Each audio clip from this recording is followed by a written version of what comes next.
Everyone. आज हम बात करेंगे विटामिन्स के ऊपर। विटामिन की ज़रूरत क्यों है आपको? विटामिन बहुत थोड़ी क्वांटिटी में चाहिए, पर चाहिए बॉडी को, और डेली चाहिए। आपके जितने भी बॉडी के फंक्शंस हैं, एनर्जी प्रोडक्शन का काम हो रहा है, जो भी वियर एंड टियर हो रहा है बॉडी में, उन सब के लिए आपको विटामिन की ज़रूरत होती है। विटामिन एक ऐसा ऑर्गेनिक डाइटरी सब्सटेंस है जो ना तो कार्ब होता है, ना प्रोटीन होता है, ना फैट होता है, ना ही मिनरल होता है। इसकी आपको डे टू डे रिक्वायरमेंट है, थोड़ी ही सही पर डेली चाहिए, नॉर्मल फील करने के लिए, एनर्जेटिक फील करने के लिए, हेल्दी रहने के लिए, अच्छे बाल के लिए, अच्छे नेल्स के लिए, अच्छी स्किन के लिए। विटामिन दो तरह के होते हैं, फैट सॉल्युबल और water soluble. Fat soluble vitamin होते हैं ए, डी, ई और के, और वाटर सॉल्युबल विटामिन होते हैं आपके जितने बी ग्रुप विटामिन हैं और आपका विटामिन सी, ये आपके वाटर सॉल्युबल विटामिन होते हैं। जो फैट सॉल्युबल विटामिन है वो फैट में डिसॉल्व होकर के उसके बाद आपकी बॉडी उसको यूटिलाइज करती है, डायरेक्ट ब्लड से नहीं ले सकती। उसका पहले फैट में एब्जॉर्प्शन होता है और फिर आपकी बॉडी उसको यूज में लाती है फैट सॉल्युबल विटामिन को। उसको उसकी जरूरत किसके लिए है? आपको आपके जितने मेटाबॉलिक फंक्शंस हैं उनको रेगुलेट करने के लिए बहुत ज्यादा रिक्वायरमेंट है आपके फैट सॉल्युबल विटामिन्स की।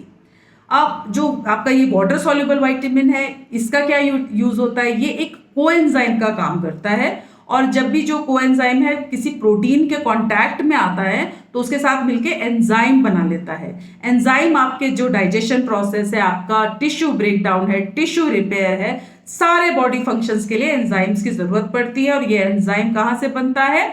ये कोएंजाइम से बनता है, और कोएंजाइम आपके वाटर सॉल्युबल विटामिन्स बनाते हैं। अब जो वाटर सॉल्युबल है, ये सारे जो विटामिन है वो वाटर में डिसॉल्व होके बॉडी से डे टू डे एलिमिनेट होते रहते हैं। आपको ये डेली आपको इसको रिप्लेनिश करने की ज़रूरत है, क्योंकि ये यूरिनेशन में आपकी बॉडी से निकल जाते हैं, तो आपको ये डेली लेने की ज़रूरत है।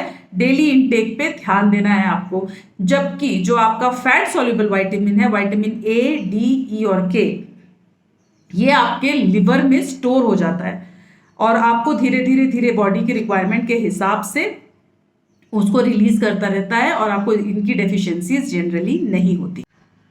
अच्छा, जब हम बात करते हैं कि एनर्जी का विटामिन से रिलेशन है, तो क्या हमको ये विटामिन एनर्जी दे रहे हैं?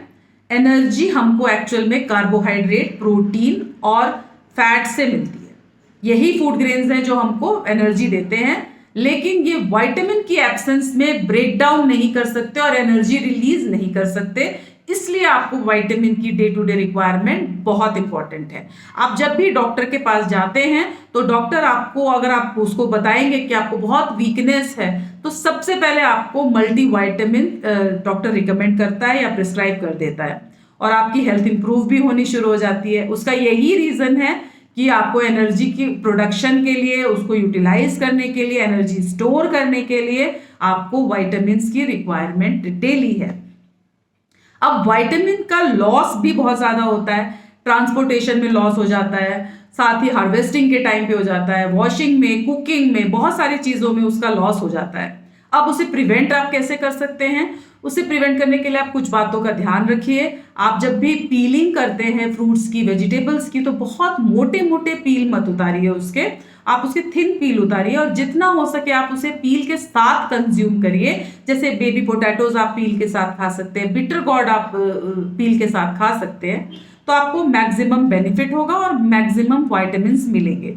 साथ ही उसको हमेशा लिड को ढक के आप कुकिंग करिए, क्योंकि ऑक्सीडेशन से, हीट से, एसिड से, एल्कली से, इन सारी चीज़ों की वजह से आपका जो ऑक्सीडेशन हो जाता है विटामिन्स का, और बहुत ज़्यादा विटामिन लॉस होता है। बहुत ज़्यादा वॉशिंग करने से भी आपका बहुत ज़्यादा लॉस होता है विटामिन का, इसलिए बहुत ज़्यादा ओवर वॉश ना करें। खासतौर पे ग्रीन लीफी वेजिटेबल्स को हम बहुत देर तक वॉश करते रहते हैं, तो हमें कुछ विटामिन उससे नहीं मिलते। इसलिए ट्राई करिए, अवॉइड करिए उसको ओवर वॉश करने के से बचें। अभी उसको और आप कैसे प्रिवेंट कर सकते हैं? जब भी आप रेफ्रिजरेट करते हैं खाने को, तो उसको अच्छे से कवर करके करिए। ये भी एयर के कांटेक्ट से फूड को बचाएगा और उसका ऑक्सीडेशन प्रिवेंट करेगा।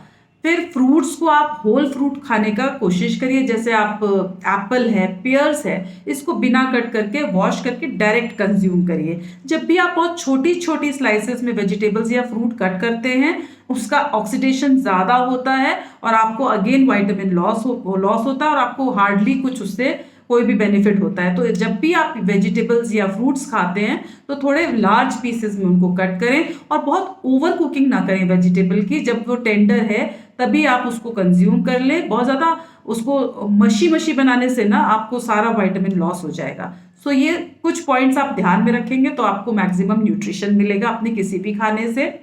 मिल्क जो है उसको हम कंप्लीट फूड कहते हैं, लेकिन मिल्क में भी आपको विटामिन सी और आयरन नहीं मिलेगा, इसलिए आप अपनी खाने में वैरायटी इंक्लूड करिए। आप जितने तरह तरह के डाइवर्स फूड को इंक्लूड करेंगे उतनी ही डेफिशिएंसी आपको कम होगी। जब भी आप खाएं तो मिलेट्स तरह तरह की यूज करें, सिर्फ गेहूं पे ही रिलाई मत करिए। आप मिलेट्स में ज्वार, बाजरा, रागी बदल बदल के उसको कंज्यूम करिए। पल्सेस तरह तरह के करिए। जितने कलरफुल वेजिटेबल है, ब्रोकली, कलरफुल कैप्सिकम, इन सबको अपनी आप जितना कलर्स इंक्लूड करेंगे, आप वैरायटी इंक्लूड करेंगे, आपको हर तरह का विटामिन मिलेगा और किसी तरह की कोई डेफिशिएंसी नहीं होगी और सप्लीमेंट्स की कोई ज़रूरत नहीं पड़ेगी।